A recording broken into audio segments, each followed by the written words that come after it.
주님 감사합니다. 여전히 오늘도 은혜 가운데서 우리 형제 자매님들의 심령들을 지켜주시고 이끌어주셨던 주님께서 비록 적은 무리가 모였을지라도 주님 이름으로 주의 이름을 경배하는 초소함으로 우리를 부르셔서 함께 주의 은혜를 누리고 또 주님께서 어떻게 우리를 사랑하시고 우리를 보존하시고 이끌어 가시는 것인지 서로 형제 자매님들의 심령들을 누릴 수 있는 아름다운 초소 안에 두신 것에 대해서 감사하고 찬양을 드립니다. 네. 하나님의 말씀은 살아서 운동력이 있다고 하셨고 그 말씀이 살아있는 말씀으로 우리 심령과 마음과 모든 골수와 관절까지도 쪼개서 새롭게 하신다고 하셨습니다. 오늘 모임 가운데서도 주님 우리에게 은혜를 공급하셔서 맑은 영 안에서 하나님 주시는 말씀들을 참고하고 깊이 묵상할 때 심령이 맑아지게 하실 뿐만 아니라 하나님의 음성이 우리 모든 부분들을 새롭게 하세요. 심령 안에서 깨끗해지게 하실 뿐만 아니라 주의 말씀과 같이 진실함을 회복하게 하셔서 시간이 많이 흐르고 영혼들이 주님 앞에 사는 날이 많아질수록 하나님 보시기에 강건할 뿐만 아니라 성숙한 그리스도인으로 주님 앞에 나타나게 하셔서 많은 날 주님 앞에 부르실 때에 흠없고 책망받을 것이 없이 온전한 자가 나타날 수 있도록 주께서 오늘 말씀 가운데에서도 하나님의 말씀이 거울이 되어서 우리 자신들을 비춰보게 하시고 새롭게 하셔서 주 앞에 아름답고 영광스러운 그런 모습을 주님 앞에 나타낼 수 있도록 우리 모두에게 은혜를 주셔서 하나님 앞에 우리 믿음이 증거가 되고 연락되는 아름다운 교회 생활로 나타나는 그런 은혜를 기를 사모합니다. 아멘. 주여. 당신께서 늘 우리를 만드실 때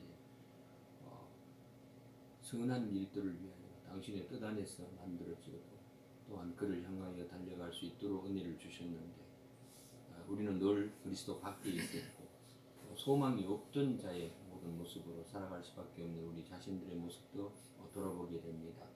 이제는 부르심의 소망이 무엇이며 내가 그 당신께서 주시는 기업의 영광의 풍성함이 무엇인가를 깨닫는 지혜로운 자가 되기를 소망합니다. 주님께서 우리를 부르신 그 목적 가운데서 더욱더 자신을 돌아보게 하시고 그 말씀 가운데서 거울이 되게 하셔서 그 말씀 속에서 깊이 묵상하며 살아갈 수 있기를 원합니다. 말씀과 인도한 당신의 은혜가 함께 하실 때에 우리는 이러한 이상 속에서 계시를 볼 수 있고 이러한 것들로 나눌 수 있음을 주님 알게 하시고 지체를 돌아보며 서로의 마음을 나누며 또 말씀 가운데서 서로 나아갈 수 있는 귀한 시간들이 되기를 소망하오니 주의 성령께서 우리를 인치시고 인도하셔서 오늘 이 시간도 임재가 더욱더 강하게 7배나 나타나기를 소망합니다. 아멘.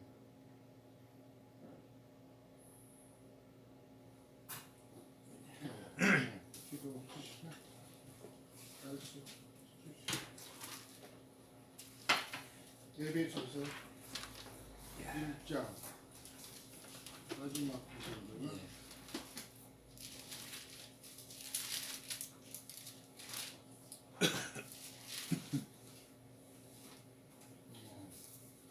한 달락의 말씀인데 그 15절부터 23절까지 같이 성성으로 읽고 그 다음에 나누는 말씀을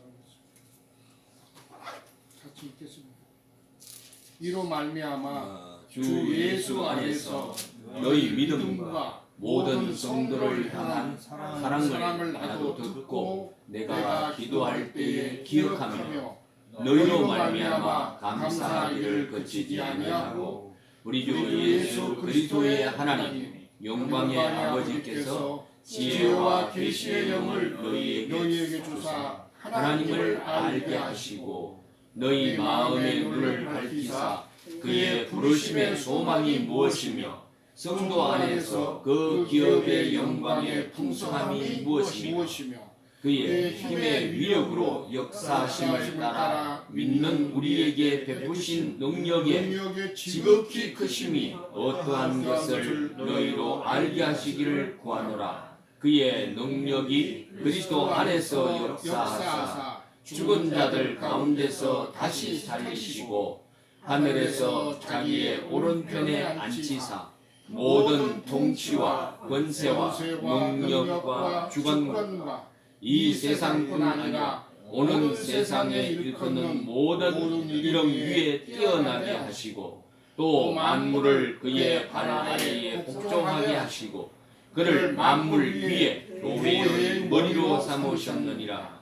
교회는 그의 몸이니 만물 안에서 만물을 충만하게 하시는 이의 충만함이니라. 아멘.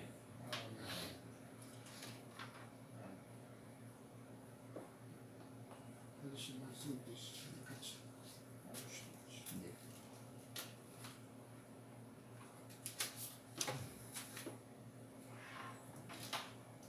우리 문제 하세요? 네. 하세요? 네, 하고.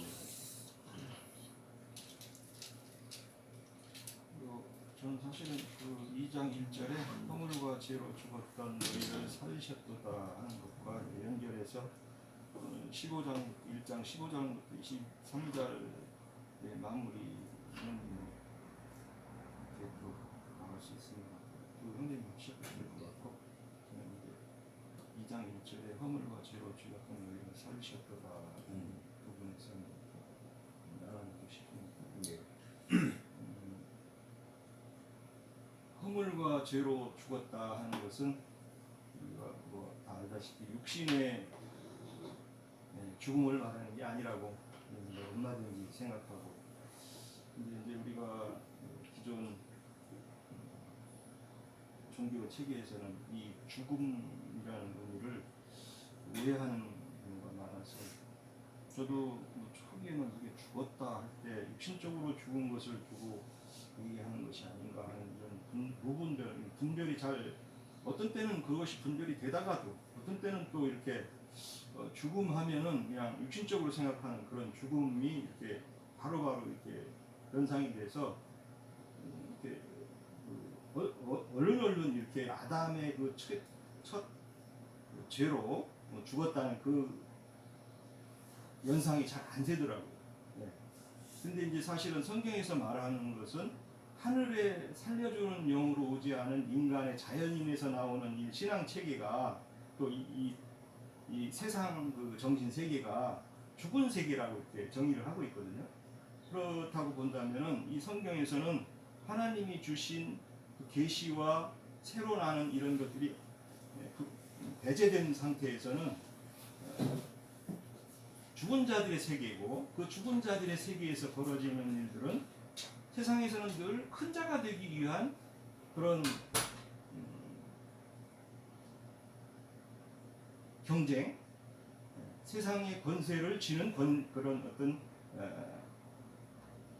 권세를 욕망하는 그런 그 체계로 들어간다는 것이죠. 그래서 첫 아담의 그 정신 세계에서 벗어나는 것만이 그리스도의 둘째 아담이신 예수님의 정신 세계로 들어간다 이렇게 우리가 정의할 수 있다고 보는데, 그래서 뭐 우리가 성경에서 보면 그 네피림의 그 큰 자들 장국 또 이제 구약의 그 왕으로 이스라엘 백성들이 요구했던 사울 왕의 그 큰 자로 이렇게 주님께서 하나님께서 이렇게 그런 큰 자들의 세계를 이렇게 얘기하면서 사실은 어떻게 보면은 이 성경에서 이렇게 비교 또 어떤 사람들을 들어서 쓰는 거 보면 참 변화무쌍하다 하는 생각을 해요. 그 중에서는 그 에스겔서를 저는 요즘 좀 보고 있는데 에스겔서에 보면은 그 두로 왕을 주로 이렇게 이스라엘을 지배하는 어떤 그런 악한 영의 또 이 장사하는 그런 이 세상 나라의 왕으로 이렇게 등극을 시켜서 그 두루 왕에 대한 심판과 어떤 이런 것들을 전개해 나가는데, 세상의 큰 자들이 세상의 큰 자로만 끝나는 것이 아니라 신앙 세계 체계로 들어와서 악한 영들로 세상에서 어떤 으뜸되는 사람들로, 또 세상에 그런 악한 영들이 이 주님 세계, 주님 나라 사람들을 비욕해서 어떤 영혼들을 멸망으로 가고, 예, 영혼들을 어떤 그 마귀한테 팔아먹는 이런 걸로 이렇게 해석 비유들로 이렇게 하거든요. 그래서 결국은 제 역할을 못하는 사역자들과 못하는 제사장들을 비유로 해서 새로운 징벌로 바벨론이라는 곳으로 또 이렇게 이끌려가게 하고, 예. 그래서 주님의 계시와 명확한 어떤 그 할례가 없는 사람들의, 세상적인 사람들의 그런 영 속에서 지배하는 그 첫 아담의 정신 세계는 여러 체계로 이렇게 얘기해 나가는 것 같아요. 구약 성경에서 보면은. 그래서 그 사울 왕이면서도, 원래는 사울 왕은 그 할례 있는 자거든요. 할례 있는 자고 주님의 백성 중에서도 그 사울 왕의 그 저기를 보면 베냐민 지파라고 나와 있죠. 베냐민 지파에서 큰 자가 이렇게 나왔는데, 그 사울 왕도 초기에는 주님 앞에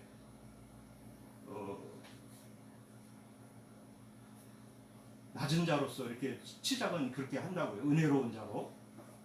아까 우리 그 찬송도 저기 했지만, 세상 그 사역자 중에 그래도 유명한 조용기, 뭐 이름은 좀 그래서 그렇지만 순복음을 창시하신 그런 분들도 보면 정말 처음에는 은혜로 크게 주님 앞에 이렇게 부르심을 받았다가 결국은 세상에서 큰 자, 세상에서 유명한 자로 이렇게 나락으로 떨어지는 그런 신앙생활을 보면은, 우리가 신앙생활에서는 참으로 얼마나 그런 미혹의 영이 우리 신앙체계에 이렇게 들어와서 사람들을 변질로 시키고, 또 나아가서는 주님의 어떤 진리 안에서 벗어나는 이런 것들을 참 많이 보게 됩니다. 그래서 이제 우리 신약에 와 보면 그 베드로도 사실은 주님을 살아서 따를 때는 굉장히 그 자기가 앞서서 이렇게 큰 자로, 내가 어떤 주님이 예루살렘에 입성하면은 그 제자들끼리도 서로 좌편 우편 그런 싸움을 했다고 이렇게 봐요. 결국은 이제 베드로도 그 나중에 성령을 받고서는 주님의 어떤 강보들을 이렇게 보면은, 네가 젊어서는 또 네 맘대로 이렇게 했지만 이제 노후에는 주님의 뜻에 따라서 이렇게 팔을 벌리고 할 거라고 하면서, 그 사역자들의 어떤 그 주님의 성령 안의 임재는 자기가 어떤 세상에 대한 욕망 이런 걸로 이끌어져 가서는 안 된다. 그래서 뭐 여러 가지 우리가 그런 성경 말씀을 통해서 이 세상에서는 우리는 사실 진리 증거자로서는 어떻게 보면 작은 자로, 그 작은 자의 대표된 사람이 구약에서는 다윗 왕의 어떤 그런 고난을 통해서 주님 나라를 다스리는, 이스라엘을 다스리는 왕으로 승격했듯이, 이제 신약에서는 바울이 사울 이어서 큰 자였다가 바울 작은 자로 돼서 정말 주님의 진리 안에 계시들을 잘 받는 작은 자로서의 그런 모습을 또 우리가 봅니다. 세상에서는 사실은 작은 자, 낮은 자의 위치를 늘 지향해야 된다 하는 그런 걸로 주님의 말씀 속에서 우리가 그런 내면들을 찾아갈 수 있다고 봅니다. 그래서 이제 큰 자가 되고 세상에서 어떤 유명한 자들이 되면은 자연스럽게 자기 영광을 찾게 되고 자기 위치를 주장하는 그런 변질된 우리 사역자들 모습으로 이렇게 나타나는 걸 봅니다. 세상교회에서도 뭐 그냥 어떻게 교회를 크게 넓혀서 크게 예배당 크게 져가지고 하는, 사실 시작할 때는 주님 뜻이라면 어디까지 가고 뭐 아골골짝도 가고 뭐 이렇게 부르심 속에서는 그분들이 굉장히 그 겸허한 자세들을 많이 봅니다. 그런데 막상 사역자로 가서는 변질되고 자기를 따르는 사람들을 많이 이렇게 보면 어떤 교만성이 들어와가지고 주님의 뜻을 찾기보다는 자기 영광을 찾는 이런 사역자들의 모습을 보면서 좀 아이러니를 저는 참 많이 생각을 했어요. 어떻게 저렇게 주님은 늘 작은 자로 낮은 자의 위치에서 이렇게 섬기려고 사역을 하라는 걸로 성경은 전부 이루어져 있는데 잠시 그를 잊어버린 건지 아니면 뭐 정말 지속적인 은혜의 주님의 은혜의 간구가 되지 않아서 그러는지 오히려 그냥 첫 아담 정신세계에 빠져버리는 욕망의 그런 정신으로 변질돼 버리는 것을 봅니다. 그 세계에서는 사실은 본인들은 잘 그걸 자각을 못하는 것 같아요. 자각하면은 사실은 그런 높은 자리에 있을 수가 없는 것인데 그것도 뭐 주님의 어떤 계획 안에 있다고 본다고 하면서 마지막으로 고린도전서 4장 9절로 13절을 보면서 이거를 마칠까 합니다.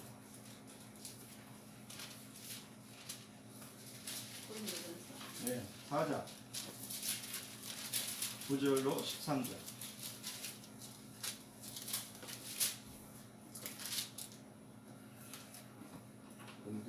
네, 고린도전서 9장? 네, 4장 9절로 바울 사도의 내가 생각하건대 하나님이 사도인 우리를 죽이기로 작정된 자 같이 끄트머리에 두셨음에 우리는 세계 곧 세계 곧 천사와 사람에게 구경거리가 되었노라. 우리는 그리스도 때문에 어리석으나 너희는 그리스도 안에서 지혜롭고 우리는 약하나 너희는 강하고 너희는 존귀하나 우리는 비천하여 바로 이 시각까지 우리가 줄이고 목마르며 벌벗고 매맞으며 정처가 없고 또 수고하여 친히 손으로 일을 하며 모욕을 당한 적 축복하고 박해를 받은 적 참고 비방을 받은 적 권면하니 우리가 지금까지 세상의 더러운 것과 만민의 묻거리가 되었다. 13절. 여기에서 이제 미말이라고 전에는 끄트머리 그걸 했는데 그 9절에 사도인 우리를 죽기로 작정내다 같이 끄트머리에 두셨다 했는데 옛날 저기 전에 번역은 미말이라고 이렇게 번역이 되어 있죠. 그래서 이제 이 뜻은 이제 낮은 자, 곤경에 처한 자 이런 것을 이제 그 헬라에서는 에스카노스라고 이렇게 생각하고 있는데 이런 그 사도 바울의 이 전도자로서의 이렇게 정말 곤경에 처한 입장에서 뭐 우리가 흔히 알듯이 바울은 뭐 내지를 뭐 여러 번 당하고 또 감옥에도 뭐 그 감옥이라는 것도 이제 여러 가지 그 비유로 우리가 풀이할 수 있지만 그런 감옥에 투옥되고 하는 그런 과정 속에서 정말 어려운 그런 사역을 하는 그런 사람의 그 그림이 되고 본보기가 되는데 그래서 뭐 여기 보면은 그 친히 손으로 일을 하면서 사역을 했다는 것으로 이렇게 자기를 증명하고 있죠. 근데 사실은 뭐 우리가 세상의 사역자들은 보면은 어떤 헌금으로 자기 그 사역을 유지하는 사람들한테는 이런 바울 사도가 이렇게 자기 손으로 일을 하면서 일을 했다는 이런 증거들은 통해서 오늘의 사역자들의 그 자세들을 다시 한번 돌아볼 수 있는 사역자들의 자세가 요구된다고 저는 증거하고 싶습니다. 맞습니다. 예, 허물과 죄로 죽었던 너희를 살리셨다. 이 말씀과 함께해서 우리가 죄 하면은 우리가 마귀의 인격이겠죠. 우리가 배운 것처럼 그 하나님을 떠나가는 양심들이라는 것으로 우리가 예측할 수 있는 부분들이거든요. 저는 오늘 에베소서 1장 20절에서 23절의 마무리까지 하고 다음 시간에 2장 1절에서부터 가려고 합니다. 전번에 이제 1장 20절의 말씀은 간단하게 말씀드렸지만 우리 한글 성경에는 다시 살리시고 이렇게 다시 살렸다. 그러니까 뭔가 누군가가 살려주어야 다시 살 거 아니에요. 뭔가.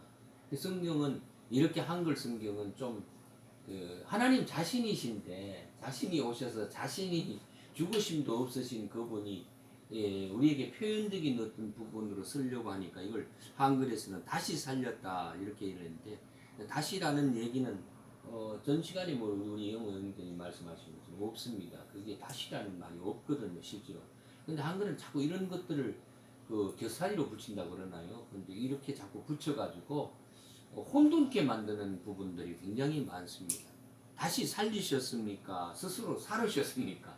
살았고이거든요. 실제로는요.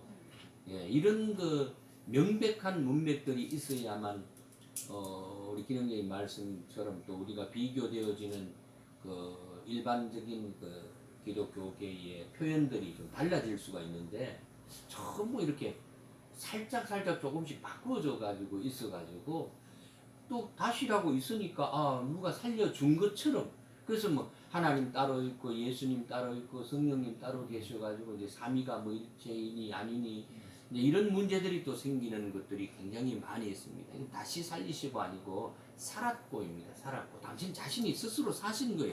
죽지도 않으셨고요. 그 육신적인 것은 우리가 죽었다라는 말을 하는 게 아니잖아요. 이미 그것은 이미 정해진 흙이니 너희가 흙으로 돌아갈지니라는 그런 것에서 이미 정해진 것이고 우리의 영적인 것이 하나님과의 관계 속에서 내가 살았느냐 죽었느냐 이것이 영원히 죽고 사는 문제라는 것을 우리가 좀 기억해야 되겠다는 얘기죠. 그래서 안 치셨다라는 말도 이게 사실은 자기 오른편에 자기 스스로가 좌정하신 거죠. 이게 누가 그 자리에 가가 너는 오른편에 앉아 너는 왼편에 앉아 이렇게 한 것들이 아니라는 겁니다. 이런 것들에 대해서 좀 우리가 좀 깊이 생각해 볼 문제들이 있다는 것이죠. 그래서 핵심은 우리가 그분 자신이 누구이신가 있는 거죠. 스스로 버릴 권세도 있고 취할 권세도 있다 이렇게 말씀하십니다. 그러니까 결국은 그 하늘 위에 앉았다는 얘기는 저번 시간을 통해서 잠시 말씀드렸지만은 어인들의 영들 위에 앉으신 거잖아요. 이런 그 표현들이 있어야 되는 것인데 무언가 한 자리를 마련해서 있는 것처럼 해서는 결코 안 된다는 얘기죠. 오른편이라는 말은 진리의 영 안에라는 말이 되겠죠. 그럼 결국 그래서 골로새서 3장 16절에는 그리스도의 말씀이 너희 좌소 안에 풍성히 거하였다 이렇게. 또 요한일서 2장 27절은 기름 부음으로 우리 안에 거하신다 이렇게. 그럼 뭘 자기의 오른편이라는 말은 당신 스스로가 있어야 할 자리에 있으신 거잖아요. 누가 올려줘서 가고 내려줘서 내려가시는 분이 아니라는 얘기예요. 딱 정해진 스스로 당신 스스로이라는 사실들을 우리가 좀 기억해 줘야 되겠습니다. 정해져 있다는 것이 에스겔서 37장 4절에서 6절 14절에 보니까 무대 위에 있는 마른 뼈들이 하는 내가 내 영 내 신을 너희 속에 두어 너희로 살게 하고 이렇게 얘기했습니다. 이런 것처럼 우리가 하나님 스스로가 어떻게 하신 것인가를 알아야 되는 것인지 이 세 분이 따로 계셔가지고 뭔가 자꾸 해줄 수 있는 누군가의 의지되어진 그런 어떤 표현들은 우리를 미혹해 하는 것일 수밖에 없다는 것을 우리가 얘기되어져야 됩니다. 그래서 그 시간적인 얘기에도 그 신약 고린도서 4장 5절에 때가 이르기 전에 이렇게 얘기했다. 때가 이르기 전에. 그 때가 언제인가요? 제가 늘 말씀드린 것처럼 시간적인 영적인 시간의 때를 우리는 얘기해야 되잖아요. 세상의 시간이라는 것은 흘러가는 시간들인데 우리가 영적인 시간을 얘기할 때 뭘 쓰죠? 카이로스라는 단어를 써요. 세상 코스모스인데 카이로스라는 단어를 쓰는데 영적인 시간을 가지고 카이로스라는 시간을 가지고 제가 늘 오미 있고 또 쓰는 단어가 아마 있을 거예요. 언제? 오늘 세메론이라는 거예요. 영적인 시간 속에서 오늘을 살아야 된다는 거예요. 세상적인 시간은 아무 소용이 없는 거예요. 그거는 내가 어떻게 한다고 해서 되는 것이 아니라는 얘기죠. 그래서 영적인 시간대에 그래서 그 영적인 시간에 오늘이라는 것은 내 안에 주님이 오늘 나와 함께 계셔야 되는 것이지 소용이 없는 거라는 거죠. 늘 오실 주님 바라보면 있는 그런 것으로는 결코 안 된다는 거예요. 그래서 고린도후서 4장 7절에 보면은 우리가 이 보배를 질그릇에 가졌다 이렇게 얘기했어요. 내 안에 오신 주님을 자꾸 말하는 거거든요.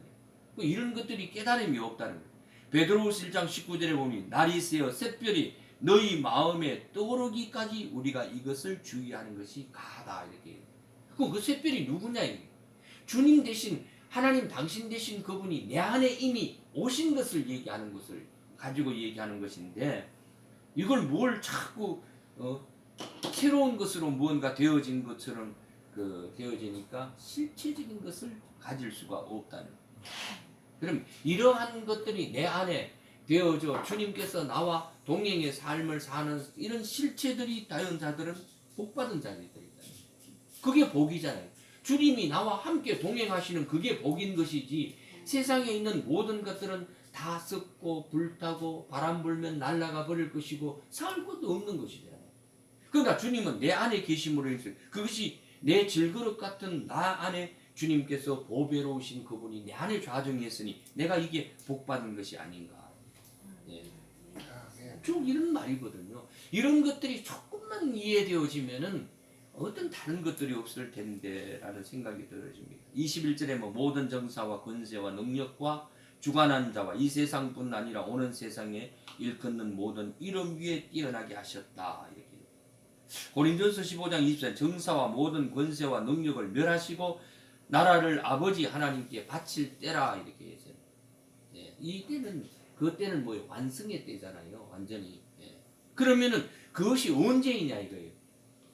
주님께서 말씀하시는 그 때가 내 안에서는 현재가 되어져야 되겠죠. 우리는 늘. 그게 되어지지 않으면은 아버지께 드린다. 뭐 나중에 드리는 것이나 지금 현재 드려진 상태가 되어지는 것을 말하는 거예요. 그 나라가 되어져야 된다는 거죠. 결국은 말하자면은 이런 이 세상뿐 아니라 모논, 엔, 호, 아이온, 호토스라는 이런 단어를 써요. 이게 뭐예요?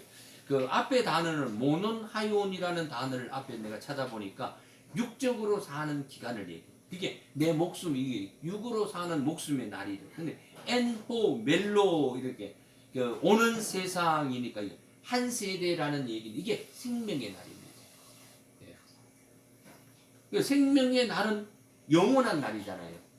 이건 어떤 끝이 없는 날이잖아요. 이 생명이라는 것은 자란다는 어떤 게 있지만 이게 그 영원한 날이라는 말은 결국은 내가 어느 안에 있어야만이 영원한 날이 될 거예요. 엔 그리스도 안에 있을 때 영원하다는 거죠. 그리스도 밖에 있으면 죽음이라는 얘기거든요. 이런 것과 우리가 연결 좀 시켜 본다면은 우리가 그 마태복음에 보면은 왜 일대에서 아브라함에서부터 그 대수가 나아가잖아요. 42대, 43대에서는 그리스도 이런 나아가는 것처럼 그러면 우리가 그거와 연결해 본다면 어때요? 우리가 그 대수 안에 있어야 되겠죠. 그렇잖아요. 그래야만 그게 영원한 날이 될 수 있으니까 우리가 이런 것들도 좀 생각하면서 만물 판타라는 단어를 쓸 때 이런 판타라는 말이 그 만물로 쓰여졌는데 실상은 그 물질적인 세계의 것으로 얘기하는 게 아닙니다. 이 말은 옛 사람이었던 내 물질로 살았던 내 자신의 것과 새 사람으로 내가 되어진 아까 조금 전에 말씀에 마태복음에 42대 안에 내가 포함되어진 사람으로 사는 사람하고 그걸 가지고 나누어질 수밖에 없다는 얘기예요. 이것도 우리가 알아야 된다는 거예요. 결국 그 판타라는 말을 다연 표현으로 좀 찾아보니까 이건 그리스도와 한 몸이 되어진 지체들이라야 되는 것이죠. 그래야 영원 속에 들어갈 수 있기 때문에 그렇습니다. 이런 사람들은 모든 생각을 사로잡아 그리스도에게 복종할 수 있다 이렇게 얘기했어요. 그러니까 내가 그리스도 안에 있고 그리스도와 나와 함께 동행해 주시기 때문에 내가 늘 순종해도 뭔가 내가 순종해 드리는 것처럼 되어지지만 실제는 그대로 순종이 자연적으로 되는 것이잖아요. 이런 것들을 좀 우리가 생각해야 된다는 거예요. 교회의 머리 골로새서 4장 15절 히포모네라는 말은 그리스도가 내 안에 계심으로 인해 내가 아까 순종한다. 그분 앞에 복종한다는 이 말은 뭐냐? 내가 그리스도 안에서 그 밑에서 내가 거하는 자가 되어야 되는데 내가 그리스도 위에 앉는 자가 되는 거예요. 우리가 늘 보면은 뭔가 주님을 위해서 내가 뭘 해드리는 것처럼 우리는 이런 삶이 내 자신이 주님께서 나를 이끄시고 나에게 모든 것들을 내가 스스로 할 수 없다는 말을 하면서도 주님 위에 앉아서 내가 주님을 끌고 가는 거예요. 뭐 그걸 가지고 늘 잘 쓰는 분이 계시더라만 뭐 도깨비 방망이라고 그러잖아요. 그분을 들고 다니면서 그분이 나오라면 나오고 들어가라면 들어가는 이런 식의 참 우스꽝스러운 일들이 된다는 거죠. 그러면 이런 봉사의 문제나 순종의 모든 문제들은 자원적이고 스스로가 되어질 수 있잖아요. 그러면 나를 자랑할 수 있겠어요, 없겠어요? 없다는 거예요. 응? 결국은 그분께서 모든 것들을 이루시고 하실 일들이기 때문에 난 그것에 자연스럽게 흡수되어져서 내가 새 사람으로 그냥 이끌려갈 뿐인 거예요. 그러므로 자랑할 것이 전혀 없다는 얘기죠. 이런 말을 만물 안에서 엠파스, 내 안에 충만하신 그분이 계시는가 이런 말이거든요. 왜가?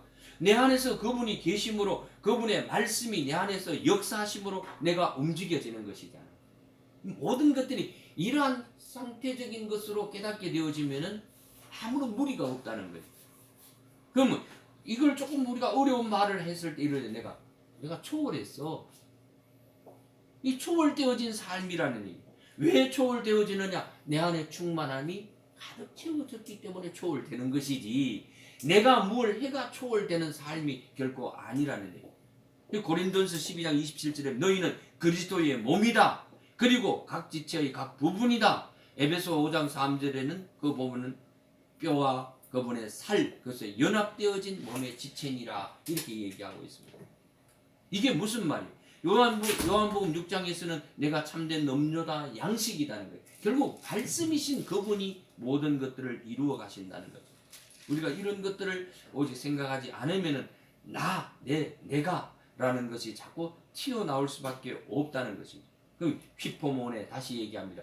그분 앞에 순종되어지는, 그분 앞에 밑에 거하는 삶이 되어야 되겠죠. 오직 그분이 말씀하시면 주여 말씀하옵소서라는 말이 뭐예요? 내가 그분 밑에 거하기 때문에 자연스럽게 순종의 삶으로 나오는 것이라는 게 이런 것들을 우리가 깨달아야 되는 것이고 또한 충만이 뭐예요? 충만이 뭐 일반 기독교에서는 뭐 충만하면 뭐 펄펄 뛰고 날뛰고 뭐 넘어지고 자빠지고 막 이게 뭔가 충만이라는 말이 한마디로 딱 한다면 뭐예요? 말씀 되신 그분이 말씀 안에서 내게 오셨으므로 내가 말씀하시는 그분의 말씀을 깨달았다는 게 충만이잖아요. 다른 게 충만이 아니거든요. 근데 너무나 동떨어진 얘기들을 하고 있다는 거예요. 이게 충만이라는 말이 보다, 감지하다, 경험하다라는 그런 뜻으로 되어져 있어요. 그리고 가득 채운다, 또 채워져다, 충만하다 이런 단어로 쓰여지는 거거든요. 원래는 그 충만이라는 말 뭘로 가득 채워졌어요? 뭘로? 펄펄 날뛰는 것으로 채워진 게 아니고 말씀으로 내가 채워졌을 때 그게 충만히 채워졌다. 우리가 이렇게 표현할 수 있다는 거예요. 그게 내가 완성의 상태겠죠. 응? 이런 상태가 되어져야 된다.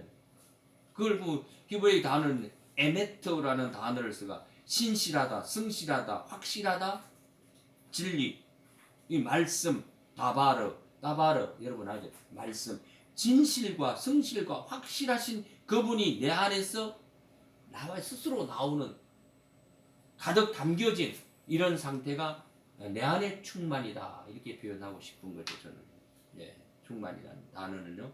그러면 나는 정말 만족함으로 살고 있는가? 만족이라는 게 뭐예요? 주의 형상, 모양으로 내가 형성되어진 게 나의 상태가 되어지는 게 그게 만족이겠죠. 주님이 내 안에서 이루어 주셨으니까 나는 당신 앞에서 만족 위에 만족으로 느낍니다. 이런 우리가 표현을 씁니다. 그래서 주의 성전은 아름다움으로 만족하리이다. 이게 잘못되어지면 성전을 크게 지어가 미석으로 짓고 이래가지고는 주님 앞에서 이게 참 주님께서 받으실 만한 만족한 것이 그런 게 아니거든요. 너무나 다른 것, 성경하고는 너무 뒤떨어진 뒤집어진 것. 나의 상태가 만족함으로 말씀 안에서 당신이 말씀하시는 그 말씀으로 내가 충만히 채워져서 나는 만족합니다. 이렇게 되어지는 게 만족이라는 얘기입니다. 네. 그래서 이런 말들을 보는 이런 사람들은 우리가 의인이라고 얘기해요. 의인의 차원이겠죠. 지금 우리는. 그럼 어디냐? 이런 사람들은 그 성경에서는 첫째 부활에 참여한 자들이다. 이렇게 표현하는 거예요. 우리가 첫째 부활하는 말씀 충만으로 채워져 만족한 삶을 사는 사람은 그 사람은 첫째 부활에 이미 들어간 사람인 거예요. 그 상태를 어떻게 유지하느냐가 문제잖아요. 우리가 그거일 뿐이지 그런 상태가 되어진 것은 첫째 부활에 있는 사람이다. 그래서 고린도전서 13장 11 그때는 얼굴과 얼굴을 대하여 볼 수 있다. 이렇게 얘기했어요. 예. 그리고 사도행전 22장 14절 저 의인을 보게 하시고 그 입에서 나오는 음성을 듣게 하셨다. 이렇게 얘기해요. 이런 말씀들을 그러면 내 상태가 지금 어디에 지금 있을까? 우리가 이게 정말 중요한 문제이거든요. 내 상태가 어떠한지는 전혀 모르면서 자꾸 다른 어떤 말을 해서는 결국 안 된다는 거예요. 그 욥은 이런 고백하네. 내가 죽게 대하여 귀로 듣기만 하였더니 라는 말이 뭐예요? 그 듣기만 해서 뭐 했다는 거예요? 귀만 자꾸 커졌다는 얘기잖아요. 그 욥이 그 고백이거든요. 실제로는. 그러니까 욥이 마지막 고백은 뭐죠? 이제는 눈으로 주를 배움나이다. 이렇게 고백했어요. 아, 나 좀 이 말씀을 찾아가 보면서 그 읽었던 단어인데도 다시 새롭게 내 안에서 다시 내가 자꾸 귀만 커지고 머리만 지식만 쌓아져 가지고는 나만 커졌어. 그 다른 사람은 다 아래야. 이런 표현들은 정말 교만한 상태의 사람들이겠죠. 우리는 스스로 욥처럼 아 주님 내가 귀로만 듣는 것이 아니라 내가 눈으로 마음이잖아요. 눈은 뭐 마음의 창이다 이런 얘기를 하는 거죠. 아 내가 마음으로 주님을 만나고 나니까 아 정말 내가 주님을 배웠습니다. 이렇게 얘기하는 거거든요. 이것들은 우리는 늘 그리고 우리의 차원에서 주님을 배웠다는 것은 즉 말씀이 보여졌습니다. 말씀이 깨달아졌습니다. 지금 우리가 주님이 보이시는 거잖아요. 아, 주님이 어떻게 형상으로 뭐 나타나는 게 아니지만은 우리가 다 진리 안에서 한 지체가 되어져서 말씀을 나누고 이러한 것들이 뭐예요? 지금 주님을 뵙는 거잖아요. 지금 현 상태가 이런 상태인 것이지 자꾸 다른 어떤 물질적인 상태 속에서 무언가를 찾으려는 것은 다 헛것이다. 헛것을 쫓아가는 허상을 향하여 달려가는 것이다. 그러면 내가 먼저 알고 깨닫고 먼저 말하고 자라나고 또 내가 그게 실천이 되어야 되겠죠. 이게 없는 삶은 늘 헛삶이라는 것이죠. 그래서 우리가 행함이라는 그 어떤 것들에 대해서 자칫 잘못하면은 한쪽으로 치우칠 수도 있겠지만은 그것이 나타나지 않으면은 골로새서 3장 1절 너희와 그리스도와 함께 다시 살리심을 받았으면 위의 것을 찾아라. 거기에는 그리스도께서 하나님 우편에 앉아 계시느니라. 그럼 우리가 의인들의 영들이 되어졌을 때 주님은 그 위에 자정하신다는 거예요. 내가 의인의 영들이 되어져야 되지 않겠습니까? 우리가 그 되기 위해서 말씀을 소망하고 말씀 되신 그분이 내 안에서 모든 것들을 이루어 나가시기를 주님 기대한다는 거예요. 머리는 곧잘 알지만은 삶이 나오지 않는다면은 우리는 충만의 상태가 아니고 순종의 상태가 아니고 늘 거역의 삶이요 내 육신의 삶으로 쫓아갈 수밖에 없다 하는 것을 우리는 얘기하고 싶습니다. 그래서 마지막 절에는 교회는 그의 몸이다. 만물 안에서 만물을 충만케 하신 이의 충만이다. 이렇게 해서 충만이라는 것에 대해서 오늘 좀 얘기 드렸던 것 같습니다.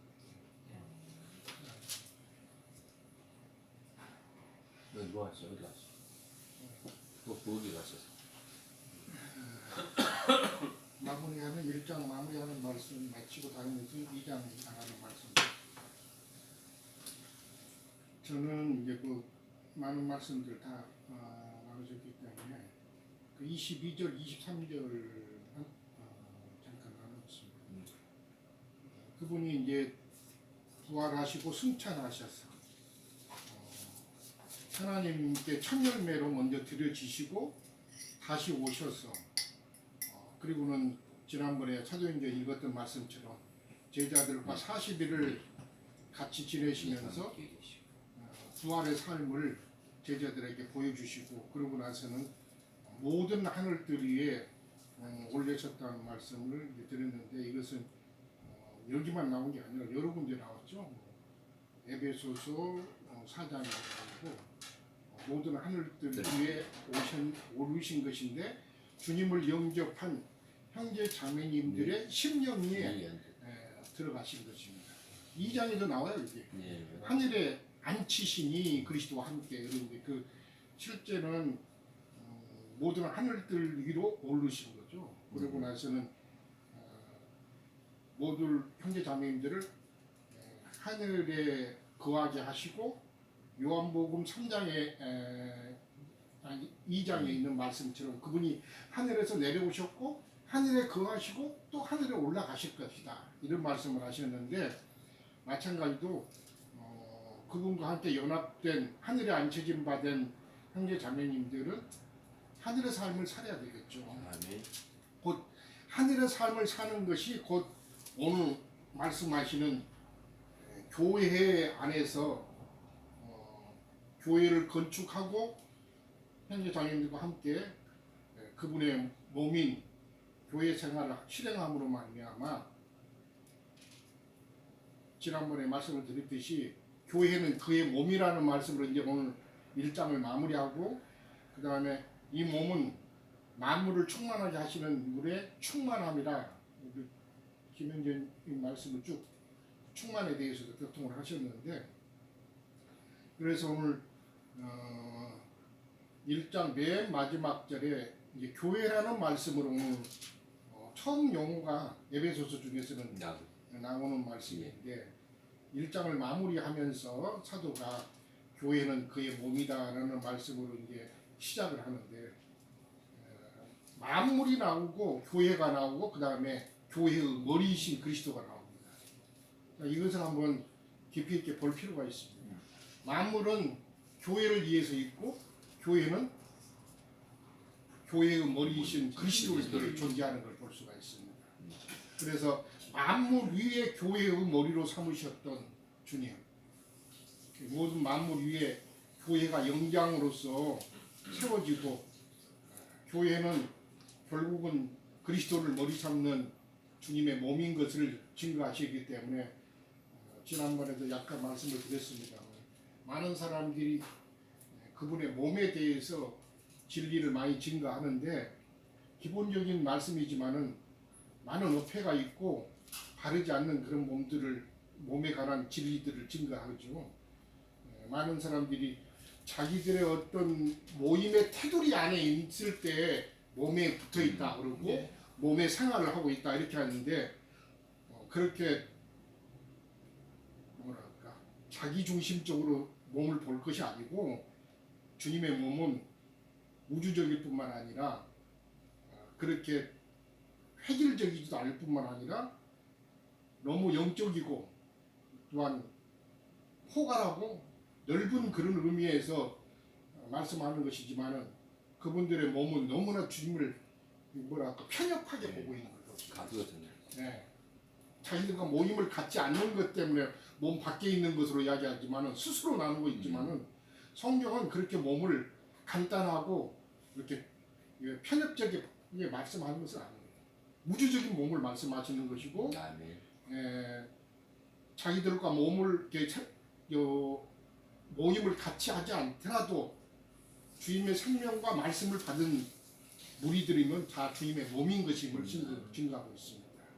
그래서 일단은 그 몸에 관한 말씀을 지난번에 고린도전서에 관한 집에서 한번 좀 읽어보시고 오시라고 했는데 11장은 증거를 했고 12장 보셨겠지만 한번 읽겠습니다. 종호님도 같이 봐. 고린도전서 12장 아주 기본적인 말씀인데도 278페이지, 278페이지인데 어떤 277 분들을 보니까 몸에 대해서 잘 모르는 것임을 보고 또 본인이 스스로 한두 분 계시는 분이 그분들이 자기들이 교회라고 이제 주장하고 몸의 생활을 안 하고 떨어져 있는 그런 것들을 많이 이제 보면서 좀 바르게 진리를 깨달았지 않았다 그런 것을 많이 봅니다. 일단 시간이 많이 가니까 쭉 읽겠습니다. 같이 읽어보면 어려운 말씀 하나도 없어요. 자, 12절부터 한번 보겠습니다. 몸은 하나인데 하나이다 그랬습니다. 둘이 될 수가 없죠. 주님의 몸은 머리도 하나고 한 머리와 한 몸인 것입니다. 그 괴물이 아니기 때문에 많은 지체가 있고 몸의 지체가 많으나 한 한 몸임과 몸임과 같이 그리스도도 그러하니라. 한 머리이신 그리스도와 한 몸인 교회가 있다는 것입니다. 자, 우리가 유대인이나 헬라인이나 종이나 자유인이나 다 한 성령으로 세례를 받아 한 몸이 되었고 또 다 한 성령을 마시게 마시게 하시니라. 한 몸이 되려면 한 성령을 받은 사람들을 말하는 거죠. 한 성령을 받아서 한 몸이 되었다 이렇게 했으니까 성령은 하나라. 그래서 에베소서 4장에 보면 성령이 하나요 하나님도 한 분이시고 몸도 하나라다 이렇게 말씀하는 걸 볼 수 있어요. 다 하나. 그래서 이미 하나 되게 하셨는데 사람들이 스스로 나누는 겁니다. 너는 몸 밖에 있다. 우리만이 몸이다. 잘못된 거죠. 자, 14절부터 보겠습니다. 몸은 한 지체뿐만 아니요 여러 지체이니 그러니까 여럿이 모여서 여러 지체가 모여서 한 몸을 이룬 겁니다. 얼마나 많은 건지 모르겠죠. 근데 많은 지체들이 모여서 주님의 한 몸을 이루는 겁니다. 자, 15절 만일 발이 이르되 나는 손이 아니니 몸에